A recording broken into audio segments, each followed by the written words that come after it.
There are a lot of really fake news reports out there in his fake book telling people that I can't read. Well, I'm going to tell you right now, I read really, really good.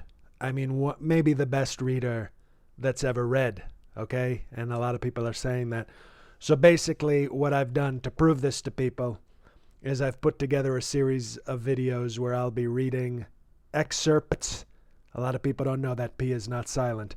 Some excerpts from this fake Fire and Fury book, just to prove how good a reader I am and to prove how fake this fake book is. So, video one, we're going to go through some of the excerpts, okay? So let's just get to it. Now you don't have to buy the book. You can just listen to me, read the important fake parts, enjoy yourself, listen to me read really good, and then, we can get rid of this trash book. So here's an excerpt on Melania. Love Melania sometimes. Donald Trump's marriage was perplexing to almost everyone around him. Or it was anyway for those without private jets and many homes. Really sad, these people. He and Melania spent relatively little time together. They could go days at a time without contact, even when they were both in Trump Tower. Often she did not know where he was or take much notice of that fact. Well, that's news to me. Okay, we're going to have to talk about that, Melania. Her husband moved between residences as he would move between rooms. Well, I'm very rich. Along with knowing little about his whereabouts, she knew little about his business and took at best modest interest in it. An absentee father of his first 4 children. I have 4? All right, Tiffany. Where was I? I'm losing my place. Trump, not because I'm not a stable genius. Trump was even more absent for his 5th, Barron. Love Barron. Good guy. His son with Melania. Now on his 3rd marriage, he told friends he thought he had finally perfected the art. Live and let live. Do your own thing. He was a notorious womanizer, and during the campaign became possibly the world's most famous masher. While nobody would ever say Trump was sensitive when it came to women, he had many views about how to get along with them, including a theory he discussed with friends about how the more years between an older man and a younger woman, the less the younger woman took an older man's cheating personally. Really true. That's actually true. Believe me, I live that philosophy. Still, the notion that this was a marriage in name only was far from true. He spoke of Melania frequently when she wasn't there. He admired her looks. That's true, she's very attractive. Often awkwardly for her, in the presence of others. She was, he told people proudly and without irony, a trophy wife. First place, by the way.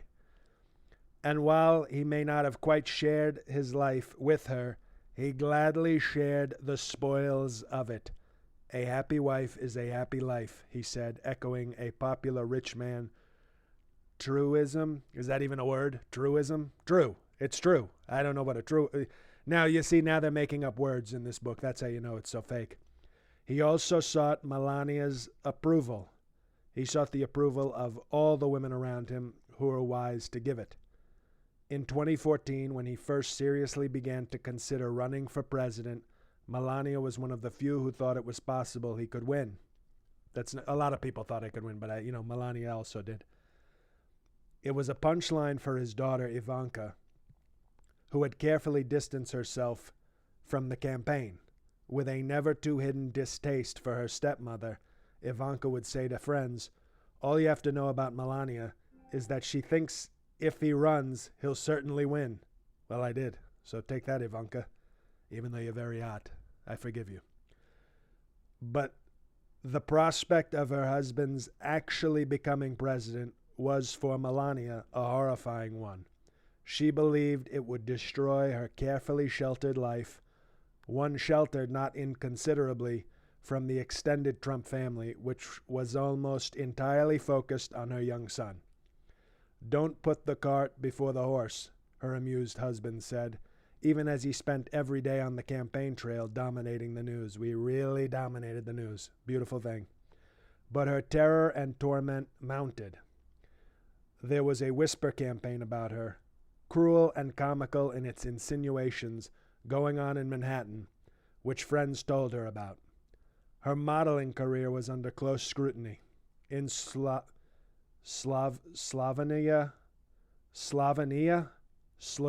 who's even heard of this place? Some place with, Europeans, where she grew up. A celebrity magazine, Susie, put the rumors about her into print after Trump got the nomination. That's me. I got the nomination. Unbelievable. Great historic win. Then, with a sickening taste of what might be ahead, the Daily Mail blew the story across the world. The New York Post got its hands on outtakes from a nude photo shoot that Melania had done earlier in her modeling career. Beautiful photos, by the way. A leak that everybody other than Melania assumed could be traced back to Trump himself. Well, you know what? I want people to see how hot she is. What do you want? Inconsolable, she confronted her husband. That's me. Is this the future? She told him she wouldn't be able to take it. Trump responded in his fashion, "We'll sue," and set her up with lawyers. But he was unaccustomedly contrite, too. What does that mean? Contrite. Well, I told her I'm sorry. I don't know, another fake word, contrite, but I said I'm sorry. Just a little longer, he told her. It would all be over in November. He offered his wife a solemn guarantee. There was simply no way he would win. Well, that's just fake. I never said that. And even for a chronically, he would say helplessly, unfaithful husband, this was one promise to his wife that he seemed sure to keep. Well, I didn't keep it because I won, and we're doing terrific. Now, this next part is about the Constitution, okay, which I love. I love our Constitution. It's a big, beautiful Constitution. A lot of words, really good parchment, okay? Love it. One of the best. So here's what this fake fire and fury person wrote. Many candidates for president have made a virtue of being Washington outsiders. In practice, this strategy merely favors governors over senators. Every serious candidate, no matter how much he or she disses Washington, relies on Beltway insiders for counsel and support. But with Trump, that's me. Hardly a person in his innermost circle had ever worked in politics at the national level. His closest advisors had not worked in politics at all. Who needs them? Am I right? The only two actual politicians with whom Trump was close were Rudy Giuliani and Chris Christie, and both men were in their own way peculiar and isolated. And to say that he knew nothing at all, about the basic intellectual foundations of the job was a comic understatement. I don't know, that feels like an insult. I'm not sure. I'm very good with words, but that feels insulting. Earlier in the campaign, in a producer's-worthy scene, Sam Nunberg was sent to explain the Constitution to the candidate. I got as far as the Fourth Amendment before his finger is pulling down on his lip and his eyes are rolling back in his head. Well, that's just not true, okay?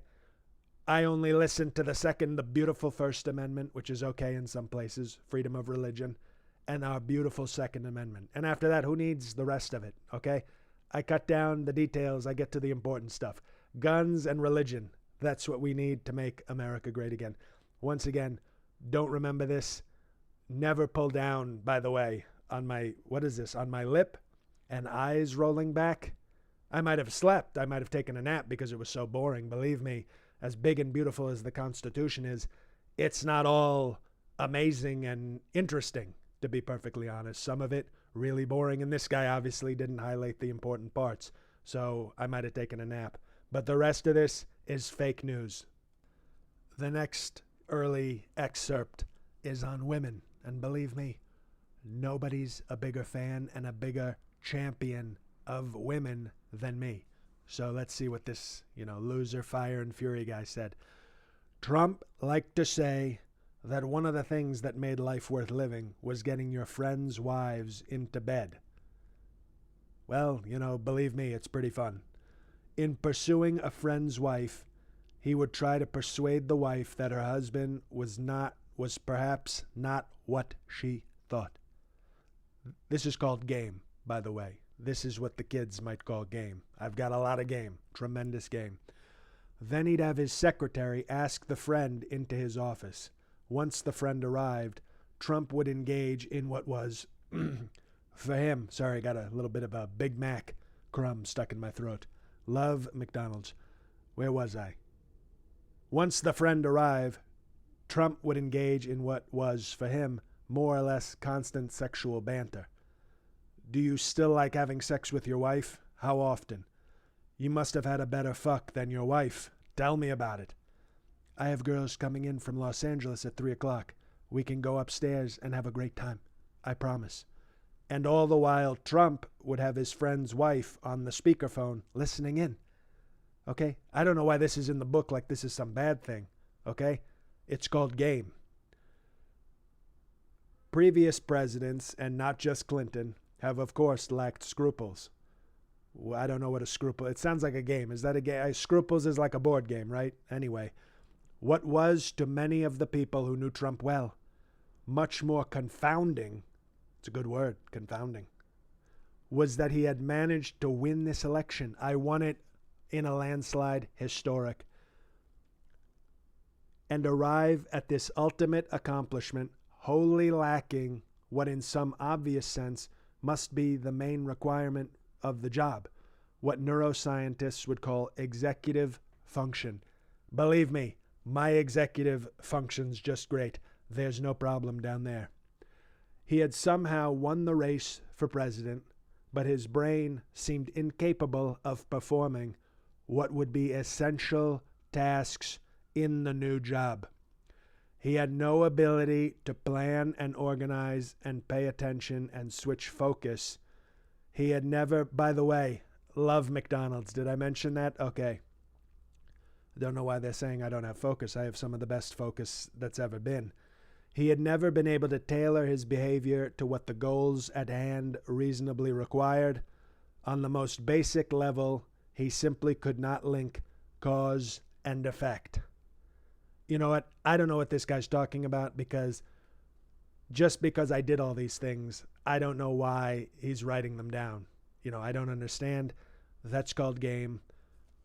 Now let's move on to the last part, because I'm running, you know, I read great, but I like to read in sort of 15-minute clips. You know, it keeps me focused because I have great focus and I don't want to lose that great focus. So it's really smart of me to actually read in short bursts, because then I maintain that terrific world-class focus. And then I got to watch Fox and Friends.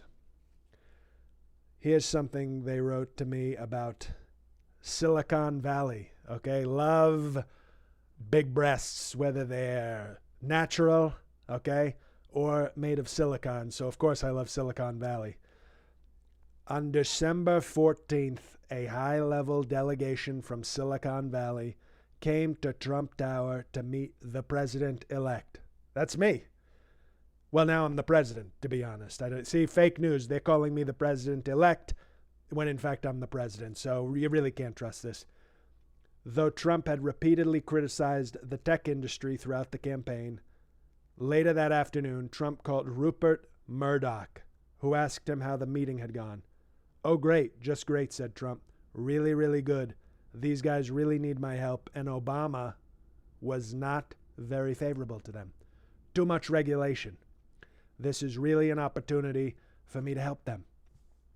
"Donald," said Murdoch. I'll do an Australian accent for Murdoch.